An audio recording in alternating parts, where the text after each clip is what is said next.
Hi everybody, we're from the Raspberry Pi Foundation, and you may know us, as Matt has just shown you, you may know us for making a tiny little computer, which you may have seen all around the event, people doing quite cool stuff with the Raspberry Pi, and I can... So actually, in reality, we're an educational charity, and we set up the Raspberry Pi, we designed the Raspberry Pi to teach and encourage young people to get into computing, to program, to do all the cool stuff that we see around here today. And we have started to see it. I mean, wow, we've started to see it. It's fantastic. But at the basis, we're education. I'm Clive, I'm the Director of Education. Carrie is Education Pioneer. And we're both ex-teachers. So we come from this environment where we both taught computing, we both taught what we call in the UK ICT, which is now changing. Carrie will tell you a bit more about that, but the curriculum is changing. So we came in to talk about how making fits into education. And so if you sit down and start to think about that question, you have to think about what's making and you have to think about what's education. I kind of think as a teacher of 10 years, I have a handle on what education is. But actually when you start to think about it, it's a bit trickier than you think. And making is possibly easier. Making is, to me, it's about play, it's about messing about, experimenting. It's about building on what others have done. It's about having fun, and it's about creating things, okay? It's about making stuff. So I think that's pretty easy. But if that's the case, you know, we learn from playing, we learn by playing. As human beings, we learn by playing. So if making is playing, then why aren't we seeing making in the classroom? Why don't we walk into every classroom and just see this as a really normal thing to do, a cool thing to do? You wouldn't be here if you didn't think making wasn't cool, fun, interesting, smart, creative. As it happens, if you walk into classrooms, at least in the UK, you don't see things like this necessarily. These are the winners of a national competition in the UK. They built a little robot there. It has a scanner in its hand. It's got an LCD for a mouth. And when you scan trash, it will actually show you which recycling bin to put it into. They were the winners. And actually you find out that this is an exception rather than the rule in the UK classrooms. So unless you've got an awesome teacher who says we're going to enter this competition and do this stuff, you really don't see a lot of this happening. And it's a real shame, I think, because we've just said that it's about play, it's about making, it's about education. They're all really tied in together. So I started to think, well, what are the barriers? There must be some barriers that we're not seeing in the classroom. There must be some barriers, sure. Okay. What are the barriers? Do we need like amazing tools to start making? No. We need a hammer or a piece of foil or a magnet or a battery. We do not need amazing tools. Laser cutters and CNC mills and stuff are great, but you don't need them. This one here is American Science Fair. 13-year-old, it's his little project to send a pie into near space with marshmallows. And the marshmallows, he wanted to see whether they expanded. Okay, so what he's got there, the little green thing there is a grape. And the grape is the control, because grapes have skins and marshmallows don't. So he made this fantastic thing and he put a Raspberry Pi into space. And so, again, is it the teachers or is it the parents or is it the people who don't come to events like this think that must be really tricky, making must be really hard, how can I teach it? I'm not experienced enough, so that maybe there's a barrier there. But actually it doesn't have to be that complex. Again, it can be really, really simple. So maybe there are some barriers, maybe not. This St. Faith's School, these guys are down the road from us in Cambridge where we're based, and they were using the Pi to do telemetry for their car, for their eco car. And again, it was a very simple thing, just collecting data. But I do think if there's no barriers to making an education, there's maybe some caveats, there's maybe some things we've got to think about. And what I've seen in school recently, as a computing teacher, was people coming up to me with projects, and every project they'd made at the age of 17 and 18 for their A-level projects. involved laser cutting. So they'd done something on a laser cutter, they'd made a box, and then they'd stuck 2 LEDs in and said, well, there's my project. And I first saw laser cutters in school about 12 years ago, and I thought they were fantastic, and I loved the idea, and how cool was that? And 10 years on, we're still just cutting out boxes. And I didn't really see the educational value in that if it was just used for that purpose. I think we have to be careful to not let the technology drive our education, okay? We've got to have a problem to solve, we've got to have a reason to do something, and then use the tools to actually create that project, to actually use that tool. And so I would hate to think we're going to see, in another 10 years' time, 3D printers. Every project in high school is just like 3D printed. I love 3D printers, they're magical, but I don't want every project in education to be 3D printed, because it means that people haven't really thought about the end result. They maybe thought about, I'm going to use a 3D printer, isn't that cool? You know, if you want to print a Yoda head yourself, make a little head of Yoda, that's brilliant. But in the classroom, you need to think about problem solving and creativity and goals and collaboration and all these brilliant things that making is. Why would you not want that in your education system? Why would you not want your kids to have those hard and soft skills? Because it seems kind of crazy that we don't have that. The other thing we love about making is it's cross-curricular. So a lot of people say, well, oh, I can only do making if it's computing or if it's tech or maybe even science. But it's just not true. You know, you could pick up a history project on Mount Rushmore, and you could build a model of Mount Rushmore, and you could program something like a pie that every time I pressed the president's nose, you know, he told me a bit about himself. Okay, so that's my little history project. Instead of writing an essay, I still do the research, I still do the thinking, I still do everything around that. Right, go and make something cool and interesting instead. It's just a way of thinking about things in different terms. Art and music are dead easy. You know, we've got music stuff on the pie. We know people are doing dance projects, analysing dance moves and so on, and art's just dead easy. But we have to think about how to get it into other subjects. So lastly, it really boils down to the fact that we're creative animals. Homo sapiens are. We're problem solvers, and we love puzzles, and we love messing about and playing and creating. We like doing that. I mean, who does not like Lego? Is there anyone here who does not like Lego? Burn him! I really wanted someone to put their hand up so I could just shout burn him. Okay, so one out of about lots don't like Lego. Because I don't know a child who would not sit there and look at a pile of Lego and just say, okay, that's a pile of plastic, okay? It's impossible not to start playing. And as Homo sapiens, we like doing that. So that's why we make, that's why baking is a powerful thing to do. That's why I want to see in every subject across the curriculum. That's why as Raspberry Pi, we're involved in the education side. We made this little tool for thinking and creating and learning, and we want that to be pushed out throughout the education system. It's not that we should put making into education, it's that making is education. Okay, that's synonymous. That's what we're passionate about. Carrie is now going to tell you a bit about what we're actually doing on the ground, practically, to actually get this to happen. Right, thanks, Clive. So I have recently joined the foundation in January, and since I joined the foundation, we've had a lot of people asking us, what are we doing to inspire teachers and young people with computer science and making and engineering? So my name is Carrie Philbin. I was a computing teacher up until Christmas, and before that I was a Google certified teacher. I started a YouTube channel for girls to try and encourage more girls into STEM, and it's called Geek Girl Diaries. It's actually won an award in the UK, and now I work for the foundation full time. So I'm really keen on inspiring young people. That's why we became teachers, right? We want to help young people be the best they can be. So I make videos for children. They're generally gender neutral, though the branding is trying to target girls. Actually, I get a lot of boys watching them, and in fact, a lot of adults. A few people have walked past our stand, which is over there, and said, oh, hey, I know you, I watched your videos. I got started on Raspberry Pi because of you. And I've written a book as well called Adventures in Raspberry Pi.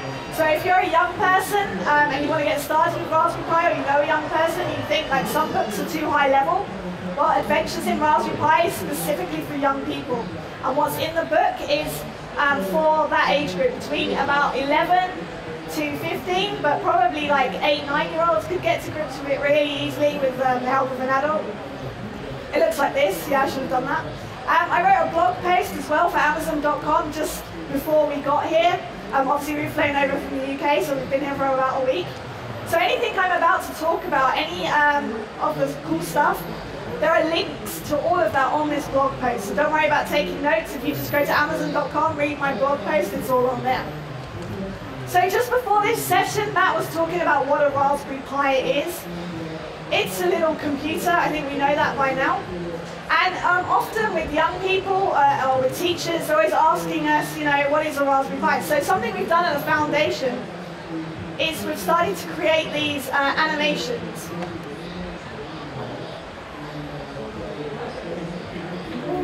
Wonderful things. Back in the 80s, kids had to learn how to code computers to use them, and as a result, these kids grew up with an in-built understanding of how computers work. Now, we need more programmers than ever before. So to deal with this problem, some clever people came up with the Raspberry Pi to reignite the spark. It runs Linux, a free operating system from an SD card, just like the one in your digital camera, and it's powered by a USB phone charger. You just plug in a mouse and a keyboard, connect it to a TV or monitor, and you're ready to go. In schools, not only is Raspberry Pi a great way to learn programming skills as part of ICT, there are also dozens of cross-curricular applications like science and music. And all over the world, people are experimenting with Raspberry Pis and attending Raspberry Jam events, where people of all ages are learning what can be done with a Raspberry Pi. Since the first Raspberry Pi was shipped, we've seen examples of people using the Pi in a variety of amazing and interesting projects, taking advantage of its size, portability, cost, programmability, and connectability. So whether you want to learn to make games, build robots, or even teach about a parachute, with Raspberry Pi, the sky's the limit. And the really great thing about that animation is the voice. The girl you can hear speaking, she's 13 years old. She is fantastic. She's called Mini Girl Geek. She got started with Raspberry Pi when she was about 11, 12, and now she's doing, you know, amazing things with it. So if anyone says girls aren't into engineering and making and computing, they're wrong. So Raspberry Pi, as we said before, the main operating system that we use with it is Linux, and the flavor of Linux is Raspbian. It's open source, that's what we believe in. Raspberry Pi is a low-cost computer for a reason. You know, it's supposed to be there for children to get their hands on it and do stuff with it. We believe education is for everybody, whatever their background. Which brings me to teaching. So just to give you a little bit of context about where we're coming from at the Raspberry Pi Foundation in England, we've actually got a new curriculum that starts in September. So for a few years, we haven't had computing as part of our curriculum, and a lot of people decided that that wasn't right, and actually we should start changing what we're teaching. So Michael Gove, he's our Secretary for Education in the UK, and he kind of summed up what our new curriculum is. And if you see here, I've highlighted some of the major parts. So from the age of 5, children in the UK will learn to code and program, right? When they get to the age of 11, they should have enough kind of programming knowledge that they are able to solve computational problems, real-world problems, and to model physical systems. Okay? So what this says, it doesn't mean, hey, we're going to teach 5-year-olds how to program in C. That's not what we're doing. What we're actually talking about is computational thinking. 5-year-olds will need to understand problem solving, algorithms. How does a robot, you know, make a sandwich? Right? We're not saying that they should be programming in C, but this is the kind of knowledge and kind of thinking we want our young people to have. So when they get to the age of 11 and they start getting perhaps hands-on with a Raspberry Pi or whatever the technology in their classroom is, they're actually able to think about what is the problem I'm trying to solve and be able to think about it in a way that they can actually achieve that. And we have a real strong history in the United Kingdom of computing. We're really proud of it. Alan Turing, for an example, Ada Lovelace, you know, the Cambridge Computer Lab, I could go on, you know, BBC Micro, Spectrum, and so Raspberry Pi is born out of that. So at the foundation, there are a lot of primary school teachers, a lot of elementary school teachers who you can imagine that 5-year-old being able to program, being able to learn the code, kind of scares them. Right? So we've got a lot of teachers in the UK who are really scared about the fact that in September they've got to teach programming. So what we did at the foundation is we set up a teacher training program. We call it the Raspberry Pi Academy for Educators. We shorten that to Pi Academy because that's a lot of words for me to remember. And we've had one session. So here you can see a picture. This is our first cohort of teachers. We invited them to Pi Towers in Cambridge in the UK. So we selected teachers from all over the UK to come along. We're actually in a really small office, so we could only manage to get about 24 people in a room and be health and safety conscious. A lot of people don't know we're a charity. I should probably point that out. We are a charity. We're trying we have a charitable mission, trying to change the world. So we invited these teachers in for free training for 2 days. They travelled down. They had to pay for their own hotel accommodation and transport. But we paid for all their food. We took them out for dinner. We gave them a Pi. And on the first day, they got really hands-on with Raspberry Pi, so they got set up with it. We showed them Sonic Pi, how they could teach Sonic Pi, which is teaching programming with music. We showed them how to add the camera module and take pictures and do cool stuff with that. We showed them Minecraft Pi. So I don't know if you're aware, you can actually hack Minecraft on a Raspberry Pi, which is a really cool hook to get young people into programming. And then on the second day, what we did is we kind of left it up to those teachers. We said, what do you want to do with Raspberry Pi? What could you take back to your classroom and do with your students? And we'll help you do it. So they would come up with ways or ideas they had for projects in their classrooms. And these weren't just computing teachers, they were art teachers, science teachers. Our next cohort, we're hoping to have, history teachers, DT teachers, whoever wants to come along, we're going to help them get computing into their subject. At the end of the second day, they graduate, right? So they become our Raspberry Pi certified educators. And you can see the little badge on the side. I'm wearing my one here. They all got a pin badge.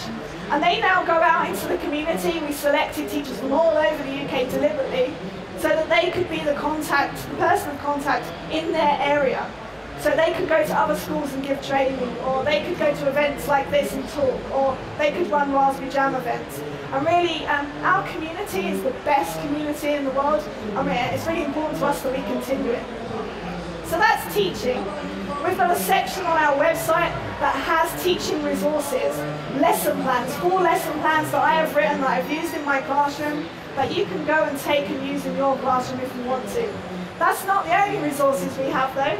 If you're a self-taught learner, a lot of people have come here today with their children and said to me, okay, I don't know anything about Raspberry Pi, but my son, he's done this, or my daughter, she's done this, and she's got a question, can you help her?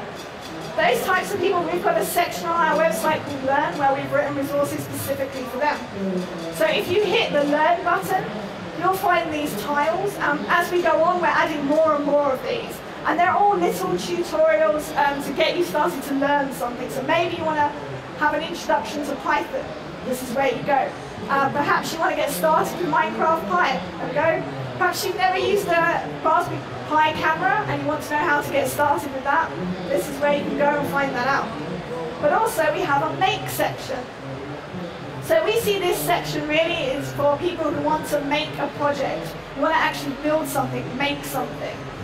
Well, we have tutorials on that as well. Things like creating a bird box with an infrared camera so you can see what's happening inside the bird box. Maybe you want to set up a parent detector in your room so that when your parent walks in, you know about it. Maybe it takes a picture or a siren goes off. We've got a tutorial for that as well. And we're adding to these all the time. And the other thing is that our community, like you may have a Raspberry Pi project, you may have built something or made something. I've walked around here today and there's some really great projects. If you write that stuff up, we'll put it on our website because all of our resources are Creative Commons share alike, has the same license as Wikipedia. That's really important to me and to us at the foundation, that our resources are free, that you can take them, share them, remix them, do what you like with them, because it's more important to us that people are coding and they're making and they're building and they're enjoying it. So in fact, we're actually on GitHub. All of our resources are on GitHub. So if you are on there, you can just go to Raspberry Pi Learning and you'll find them. We write them all in Markdown, and then we just put them on our website. And what's great about this is our community really help us, because I might write a tutorial, and then someone in the community, like, they'll test it for me, and if there's a problem with the code, they'll just send me a pull request and tell me about it, and I can fix it. And this is a really great way as well to get kids finding the right person to answer their question. So as a teacher, sometimes I didn't always have the answer to every student, all 30 children in my classroom. So if a student can just go onto a GitHub resource and say, oh, I'm not sure about this, it's not working, someone in the foundation can get back to them, or in our community in a safe environment, that will really help them.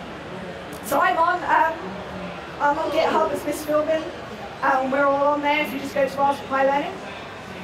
So our community, this is another place to go to. If you're an educator or you want to learn about Raspberry Pi, you want to find out more, you want to just do something, our community, we have a section on our website called Community, and we have tiles for all of these as well. And what's fantastic about our community is they do this stuff all in their spare time. Right, so the first one that's up there is the Magpie. That's a free magazine. And these guys in England, they just write this magazine like once a month. It's full of tutorials at different difficulty levels. They have day jobs, like they go to work all day, they come home and they do this. It's amazing, for free. Pi Weekly is up there. That's like an emailed magazine that's sent every week on a Friday. That's a really great place to point you in the direction of Raspberry Jam events around the world. Geek Girl Diaries, I made that before I joined the foundation, so there's links to my videos. There's links to information about Raspberry Jams that are going on. Down the bottom, there's a Raspberry Pi Guy. That's a 14-year-old boy in the UK who makes YouTube videos about Raspberry Pi. It's fantastic that this kid is sharing his knowledge with everybody else. And RaspberryPi.tv is a blog and a video channel, and that has so much great content on there. It really helped me out with stuff like physical computing that I wasn't quite that polished on. I found all the information I needed from there. So the best place to head to is our website. If you just go to raspberrypi.org, everything you need is on there. You can see all the links across the top. If you go to resources, you'll find everything you need, and we're adding to it all the time, and we welcome you to help us add to it. So this is Clive, I'm Carrie. We're going to be over here straight after this talk if you want to come and speak to us. The Raspberry Pi stand is directly behind us. It's just over there with the Raspberry Pi sign on it. Yeah, come and speak to us. We'd really love to talk to you. Thanks very much. Thank you.